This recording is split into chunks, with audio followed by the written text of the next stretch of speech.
Eh bien, bienvenue pour cette deuxième partie où on est toujours sur Railroad Inc. Alors, on a séparé les deux vidéos parce que là, on va vous présenter l'extension Rivière, d'accord? Et ce sera toujours Fred au dessin. Toujours. À tout de suite. Bien. Pendant que je faisais le petit bout de présentation, Fred a eu la gentillesse de refaire une partie en solo en incluant les dés rivières, c'est-à-dire les 2 dés bleus. Alors, avant que Fred joue son dernier tour, on va quand même vous expliquer comment ça va se passer, car il y a quelques petits aménagements.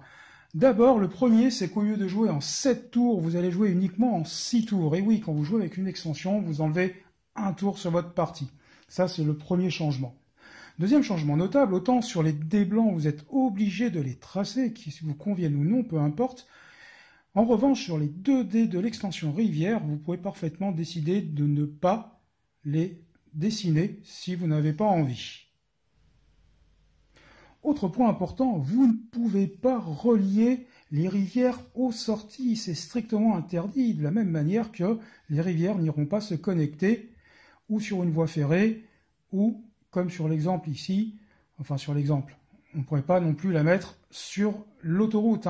On conserve la nature, les voies ferrées avec les voies ferrées, les routes avec les routes et la flotte avec la flotte.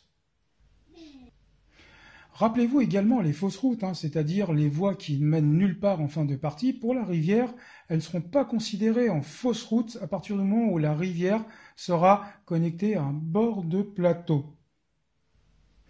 En revanche, si en fin de partie votre rivière arrive nulle part, là, elle sera considérée comme une fausse route un petit peu. Là, alors, il reste un tour de jeu à Frédéric pour terminer cette partie-là, mais effectivement, si elle n'arrive pas à compléter la case qui est ici, elle sera considérée comme une fausse route.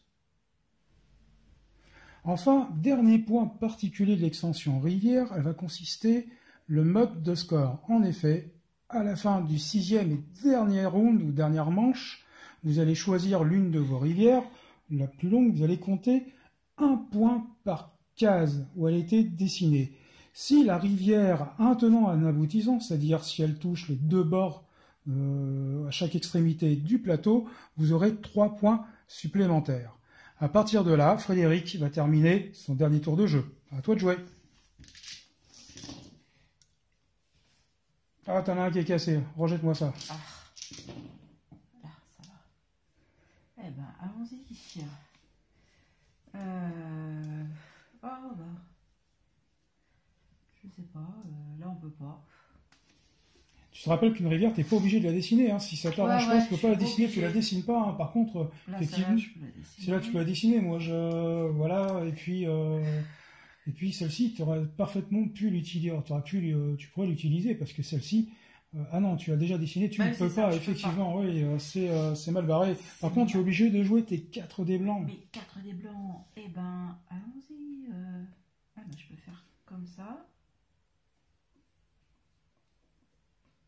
Donc celui-là, c'est bon. Tac. Bah, celui-là, par exemple. Ouais, et puis tu as un deuxième qui part. Voilà, ça va être compliqué. Si, là tu peux, effectivement, ça te permet de faire un tout petit réseau. Et puis, puis là... une petite voie qui va aller nulle part. Ça, voilà, très bien. Bon, c'est pour le fun. Très bien.